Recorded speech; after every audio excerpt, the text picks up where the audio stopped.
ഞങ്ങൾ ഈ തെരഞ്ഞെടുപ്പിൽ ജയിക്കാൻ വേണ്ടി മത്സരിക്കുകയാണ്.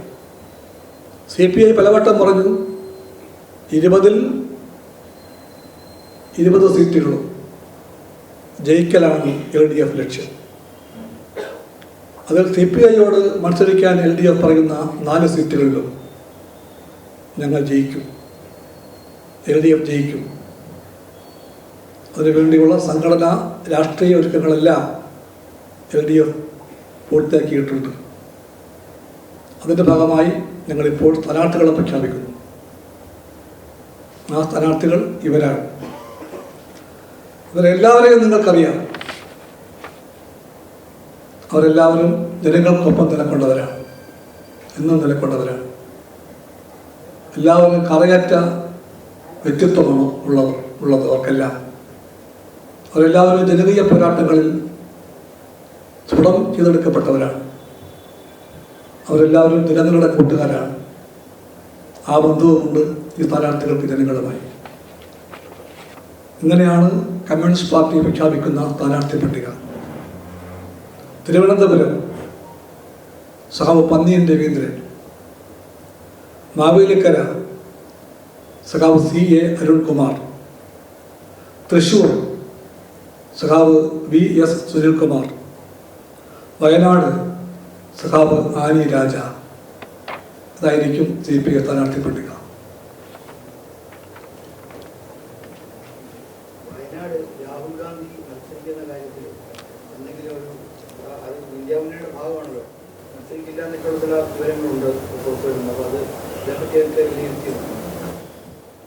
ഞങ്ങൾ പറഞ്ഞു കഴിഞ്ഞല്ലോ, രാഹുൽ ഗാന്ധിക്ക് ഇന്ത്യയിൽ എവിടെയും മത്സരിക്കാൻ അവകാശമുണ്ട്.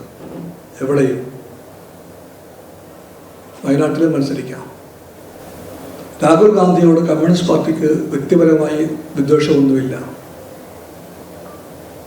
വ്യക്തിപരമായി അദ്ദേഹത്തോട് സ്നേഹമുണ്ട് ഞങ്ങളിൽ പലർക്കും. അത് രാഷ്ട്രീയ സ്നേഹമാണ്. ഇന്ത്യ സഖ്യത്തിൻ്റെ വളർച്ചയിൽ അദ്ദേഹം വഹിച്ച പങ്കിനെ ഞങ്ങൾ മാനിക്കുന്നുണ്ട്. ആ സ്നേഹവുമുണ്ട്. ആ രാഹുൽ ഗാന്ധിയെ പോലെ ഒരാളെ വയനാട്ടിലെ സ്ഥാനാർത്ഥിയാക്കാൻ കോൺഗ്രസ് പറഞ്ഞേക്കുന്നുണ്ടെങ്കിൽ കോൺഗ്രസ് ചില ചോദ്യങ്ങൾക്ക് ഉത്തരം പറയണം. ആ ചോദ്യങ്ങൾ കമ്മ്യൂണിസ്റ്റ് പാർട്ടി നേരത്തെ തന്നെ മുന്നോട്ട് വെച്ചതാണ്. ഒന്നാമത്തെ ചോദ്യം, ഈ സമരത്തിൽ ഇന്ത്യയുടെ ഭാവി തീരുമാനിക്കാൻ പോകുന്ന നിർണായകമായ ഈ തെരഞ്ഞെടുപ്പിൽ പ്രധാനപ്പെട്ട പോരാട്ട വേദി ഏതാണ്?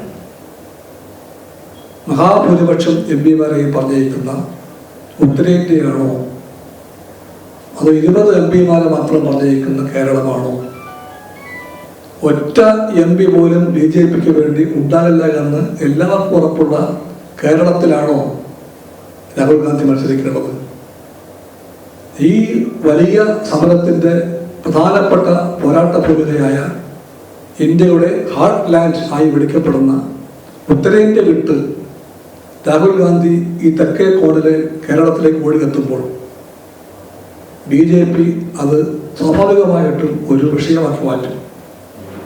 അവരെ നേരിടാൻ ഭയപ്പാടായതുകൊണ്ട്, ധൈര്യക്കുറവ് കൊണ്ട് രാഹുൽ ഗാന്ധി കളം വിട്ടോടി എന്ന് പറയും. അമേത്തിയിൽ ആ പ്രചാരകര നടന്നു. അന്ന് അമേത്തിയിൽ കോൺഗ്രസ് തോറ്റു, BJP ജയിച്ചു. ഉത്തരേന്ത്യ മുഴുവനും ആ ഓട്ടം കോൺഗ്രസ് അന്ന് BJP അന്ന് ഒരു പ്രചരണായുധമാക്കി മാറ്റി. അത് നിങ്ങൾക്കറിയാം. അതിന് ഫലമുണ്ടായി. ഉറപ്പാണെന്ന് കോൺഗ്രസ് കരുതിയ പല സ്ഥലങ്ങളിലും കോൺഗ്രസ് തോറ്റു, BJP ജയിച്ചു. അതിൻ്റെ പാഠമൊന്നും കോൺഗ്രസ് പാർട്ടി പഠിച്ചിട്ടില്ല. രണ്ടാമത്തെ മുഖ്യമായ രാഷ്ട്രീയ ചോദ്യം ഇതാണ്: ആരാണ് ഈ തെരഞ്ഞെടുപ്പിൽ കോൺഗ്രസിൻ്റെ മുഖ്യ എതിരാളി? മതേതരത്വവും ജനാധിപത്യവും ഭരണഘടനാ പ്രമാണങ്ങളും ചോദ്യം ചെയ്യപ്പെടുന്ന ഈ തെരഞ്ഞെടുപ്പിൽ ആരാണ് കോൺഗ്രസിന്റെ മുഖ്യ എതിരാളി? RSS BJP ആണോ, അതോ ഇടതുപക്ഷമാണോ? ഇടതുപക്ഷമാണെങ്കിൽ അത് കോൺഗ്രസ് പറയണം. BJP RSS ആണെങ്കിൽ കോൺഗ്രസിൻ്റെ മുഖ്യമുഖമായ രാഹുൽ ഗാന്ധി മത്സരിക്കേണ്ടത് അവിടെയായിരിക്കും, ഇവിടെയല്ല. ലളിതമായി പറയാം, കോൺഗ്രസിൻ്റെ രാഷ്ട്രീയ ബുദ്ധി, പൊളിറ്റിക്കൽ വിസ്ഡം ചോദ്യം ചെയ്യപ്പെടുകയാണ്. ആ പൊളിറ്റിക്കൽ വിസ്ഡം ഉയർത്തിപ്പിടിക്കാൻ, അതിൻ്റെ വിവേകത കാണിക്കാൻ ബാധ്യതയുള്ള പാർട്ടി കോൺഗ്രസ് ആണ്. അതുണ്ടെങ്കിൽ അത് കോൺഗ്രസ് ചെയ്യട്ടെ.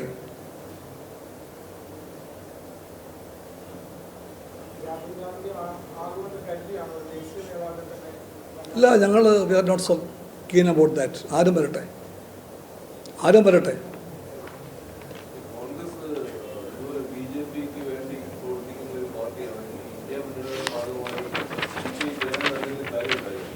പിന്നെ തീർച്ചയായിട്ടും ഉണ്ടല്ലോ. ഞങ്ങൾ കോൺഗ്രസിൻ്റെ ഗാന്ധി നെഹ്റു മൂല്യങ്ങൾ നഷ്ടപ്പെട്ടു പോകാതിരിക്കാൻ വേണ്ടി ശ്രമിക്കുന്നവരാണ്. അതുകൊണ്ട് we are part of India alliance. അതല്ലേ പറഞ്ഞത്, കോൺഗ്രസിൻ്റെ ഗാന്ധി നെഹ്റു മൂല്യങ്ങൾ രക്ഷിക്കാൻ വേണ്ടിയാണ് ഞങ്ങളുടെ പോരാട്ടം.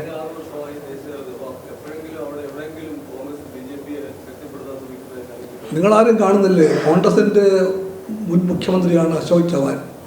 കഴിഞ്ഞ ആഴ്ച വരെ കോൺഗ്രസ്, ഇപ്പോൾ BJP. വേറെ മുൻ മുഖ്യമന്ത്രിയായിരുന്നു കമൽനാഥ്. അദ്ദേഹം വണ്ടി കയറിയിട്ട് ഡൽഹി വരെ വന്നു, മകനെയും കൂടെ കൂട്ടി. എല്ലാവർക്കും അറിയാം എന്തിനാണ് വന്നതെന്ന്. BJP നോ പറഞ്ഞുകൊണ്ട് അദ്ദേഹം BJP ആയില്ല. അല്ലെങ്കിൽ കമൽനാഥും BJP ആയാൽ. ഞങ്ങളെല്ലാവരും നിങ്ങളും കാണുന്നില്ലേ, പാർലമെൻറ്റിൽ ഇടതുപക്ഷക്കാർ, കോൺഗ്രസ്സുകാർ തന്നെ സംസാരിക്കാൻ എഴുന്നേറ്റാൽ കൂലി പിടിക്കാൻ, ശബ്ദമുണ്ടാക്കാൻ, ഇരിക്കണമെന്ന് പറയാൻ, ജയ് ശ്രീറാം വിളിക്കാൻ എല്ലാം മുമ്പിലുള്ള ആളുകളിൽ പ്രധാനപ്പെട്ട കുറച്ചേറെ പേർ മുൻ കോൺഗ്രസ്സുകാരാണ്. പഴയ മുഖ്യമന്ത്രിമാർ, പഴയ MP മാർ, പഴയ PCC പ്രസിഡന്റുമാർ, പഴയ വർക്കിംഗ് കമ്മിറ്റി മെമ്പർമാർ. അതാണ് കോൺഗ്രസ്. ആ കോൺഗ്രസ് അങ്ങനെ പോകുമ്പോൾ ഞങ്ങൾ പറയുന്നു, കോൺഗ്രസ് ഗാന്ധി നെഹ്റു മൂല്യങ്ങളെ മറക്കാതിരിക്കണം. അതുകൊണ്ട് ഇന്ത്യ സഖ്യം.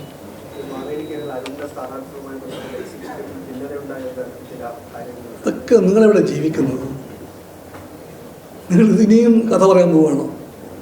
ഞാൻ പറഞ്ഞല്ലോ, യുനാനിമസ് എന്ന വാക്കുണ്ട്. ഐകകണ്ഠേനയാണ് എല്ലാ തീരുമാനങ്ങളും. അതുകൊണ്ട് എൻ്റെ അഭ്യർത്ഥന ഇതാണ്, നിങ്ങൾ ആരെങ്കിലും തെറ്റായി വിവരം തന്ന് വഴിതെറ്റിക്കാൻ പോകുന്നുണ്ടെങ്കിൽ ദയവായിട്ട് നിങ്ങൾ അത്തരം ആളുകളുടെ കയ്യിൽ കളിപ്പാവയാകരുത്. എല്ലാ സ്ഥലത്തുനിന്നും ഒരു പേര് പോരാ.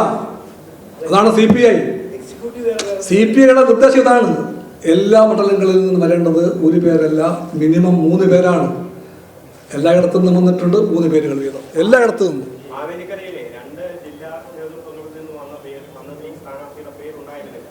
So what?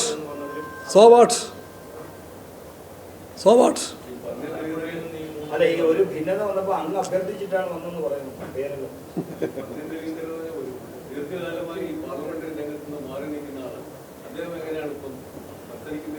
വ്യക്തിപരമായി രവിയേട്ടൻ, പന്ന്യൻ രവീന്ദ്രൻ വ്യക്തിപരമായിട്ട് മത്സരിക്കാൻ വൈമുഖ്യം കാണിച്ച ആളാണ്.